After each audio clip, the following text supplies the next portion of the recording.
Hello! Ngayon ay pagpatuloy na naman natin ang pagtalakay sa mga iba't ibang aggravating circumstances na nakapaloob sa Article 14 ng ating Revised Penal Code. Nung nakaraang mga videos natin ay natalakay na natin ang mula paragraphs 1 hanggang 15. So ngayon, itutuloy naman natin ang nakapaloob sa paragraph 16 hanggang 18. So ang sinasabi sa paragraph 16, that the act be committed with treachery or alevosía.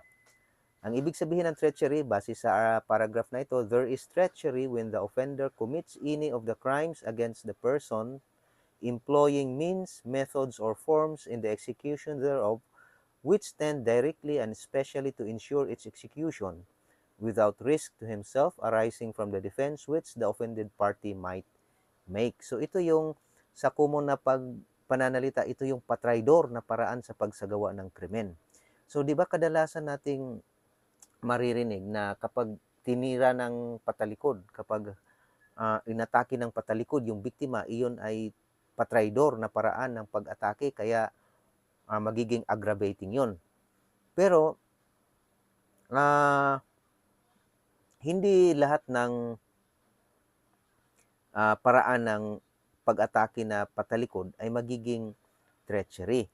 Dahil ang pinaka-essence ng treachery o yung patraidor na pag-atake is yung hindi nabigyan ng pagkakataon itong biktima na depensahan, iwasan o takasan yung pag-atake laban sa kanya or yung paggawa ng krimen laban sa kanya.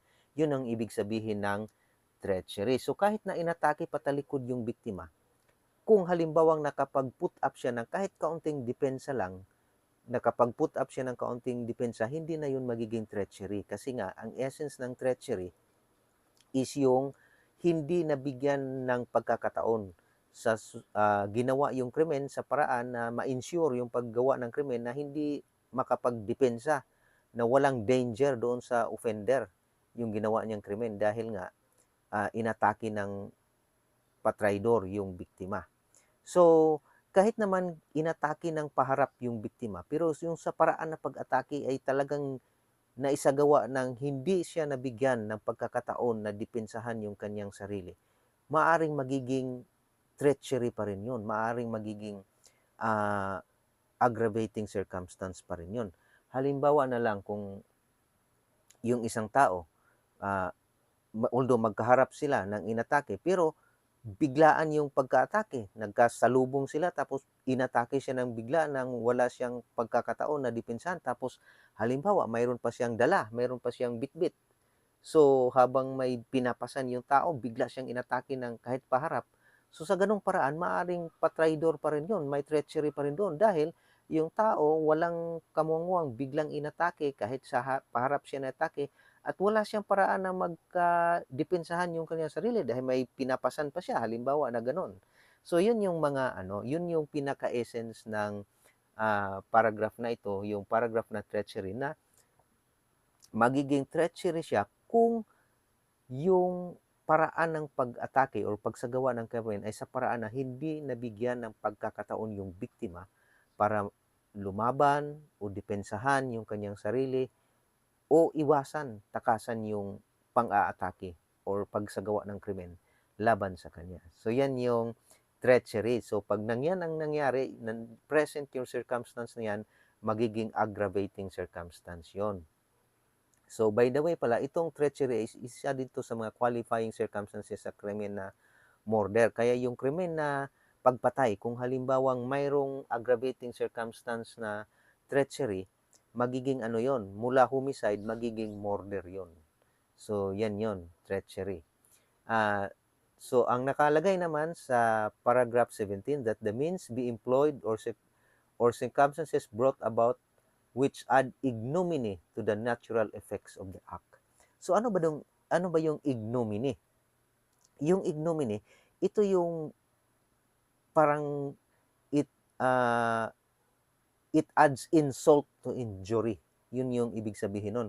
Yun bang parang uh, it will ginawa doon sa mga bagay na nakapaloob doon sa pagsagawa ng krimen na it shocks the moral conscience. Yun ang ibig sabihin ng ignominy.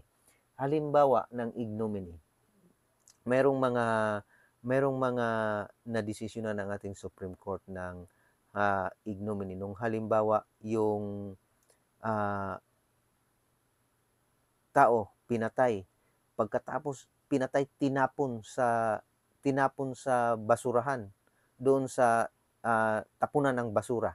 So parang it adds ignominy, it shocks the moral conscience na pinatay na nga yung tao tapos binabastos pa yung katawan ng taong patay, tinapon pa sa basurahan. So yun yung kaya nagiging aggravating siya. Yun yung ibig sabihin ng ignominy. So meron pang mga halimbawa ng ignominy. Halimbawa, yung isang babae, may asawa na, hinalay siya, ni-rape siya sa harap ng kanyang asawa. Yan yung ibig sabihin ng ignominy. Yung it adds uh, it adds insult to the injury. Yung bang parang dahil it shocks the moral conscience. So iba naman ito sa cruelty, ha. Yung cruelty kasi parang ang paraan nun physical yun eh. Yung ignominy parang sa moral.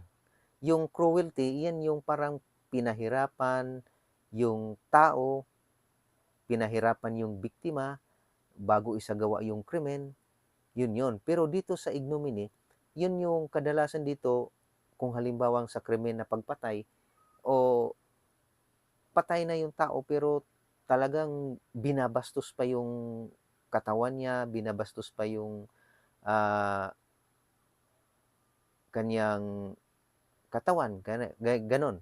Kaya nagiging shocking siya sa moral conscience. So yun yung ibig sabihin ng ignominy. So pag merong ganon na pangyayari, mayroong ginagawang ganon, ah, magiging aggravating circumstance yan. So hindi lang yun sa pagpatay, meron ding iba katulad halimbawa nga nung binigay kong example, halimbawa isang babae na may asawa na tapos ni-rape siya sa harap ng kanyang asawa.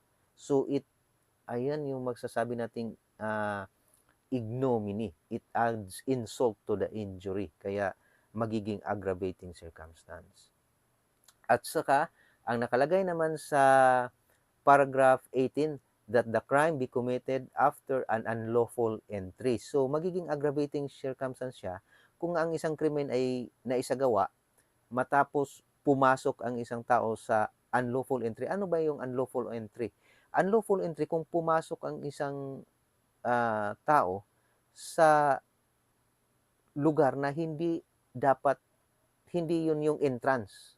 Kung halimbawa, dumaan sa bintana, dumaan sa kisame, dumaan sa ah, basta hindi yan yung design for entrance. Pag pumasok siya doon sa ganung paraan, magiging unlawful entry yon. Pero dapat natin tandaan na mayroong mga krimen na halimbawa yung ah, robbery. Mayroong dalawang klaseng robbery kasi. Robbery with force upon things at saka robbery with uh, physical violence or intimidation. Yan, sa robbery with force upon things, inherent na yan, yung unlawful entry.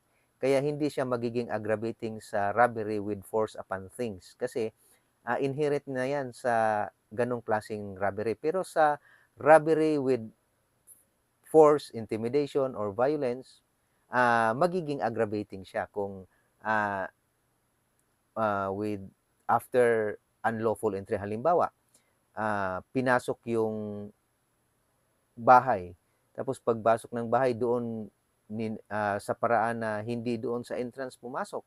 Tapos nung nakapasok na mayroong violence na isinagawa doon sa mga biktima bago kinuha yung mga gamit nila, magiging aggravating ito. Pero kung force upon things lang, kumbaga wala namang violence or intimidation against person, yung ginawang robbery, kasi yung robbery kasi kung pinasok ang isang bahay, tapos nakalagay yung ninakaw niyang gusto niyang kukuning bagay, halimbawa mga alas nakalagay sa isang safety deposit box. So ang ginawa, sinira yung safety deposit box para makuha yung mga alahas doon na gusto niyang kunin. Yan yung ibig sabihin ng robbery with force upon things. So pag ganun na klaseng robbery ang nangyari, magiging hindi ito magiging aggravating yung after unlawful entry. Pero pag robbery with intimidation o with violence or with force, violence, or intimidation, magiging ano yan, magiging aggravating circumstance siya. So, yan po ang mga aggravating circumstances na nakapaloob sa paragraphs 16, 17 to 18. So, sa susunod naman nating mga video, talakayin naman natin ang natitira pang tatlong aggravating circumstances na nakapaloob sa paragraph 14 ng ating revised penal code.